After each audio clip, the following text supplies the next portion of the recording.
Dossier Xavier Azalbert. C'est un entrepreneur. Avant de détenir le blog complotiste François, avant de racheter la marque d'un ancien journal, il était entrepreneur et il n'a pas quitté cette fibre entrepreneuriale. Et à la faveur du Covid, il a voulu vendre un remède contre le Covid sous la forme d'un complément alimentaire. Je vous lis mon analyse sur l'article paru dans Le Point, qui date du 27 octobre. Un remède qui soigne le Covid-19, mais aussi le Covid long et les effets délétères des vaccins. Cette merveille de médecine est un complément alimentaire riche en zinc et en vitamine C qui lutterait contre le stress oxydatif. Autrement dit, une arnaque mise en place par des profiteurs de crise. Donc là, s'il y a un procès, ce sera pour cette phrase-là. C'est une arnaque mise en place par des profiteurs de crise. Et la chose est brevetée au Brésil depuis octobre 2022 par Xavier Azalbert, l'entrepreneur complotiste qui a transformé François en un boui-boui de sa paranoïa. Les cibles, les pigeons de l'arnaque, le public des antivax radicalisés par les bons soins du docteur Azalbert. Victimes de leurs croyances, les antivax sont aussi les moutons des influenceurs de la sphère qui les abreuvent de la rhétorique complotiste, qui éloigne le spectre de la science et des faits avérés. Et quand vous commencez à croire François, vous avez peur et vous allez acheter tout ça. En 2023, au Brésil, le marché des compléments alimentaires, c'est plus de 6 milliards d'euros.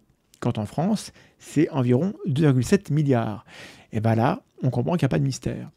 Et Xavier Azalbert et l'argent, c'est une longue histoire d'amour. Conspiracy Watch a rappelé le 29 octobre les mécanismes de financement, les stratégies. Et donc l'article de Conspiracy Watch, je vous le résume, il examine les stratégies controversées de financement et d'action judiciaire de François et de l'association Bon Sens, tous deux dirigés par Xavier Azalbert. François a collecté des centaines de milliers d'euros via des dons défiscalisés jusqu'à la perte de son agrément de presse en ligne en 2024. La perte de cet agrément, c'est une perte de beaucoup d'argent pour Xavier Azalbert. C'est pour ça qu'il voulait racheter Fast and Furious.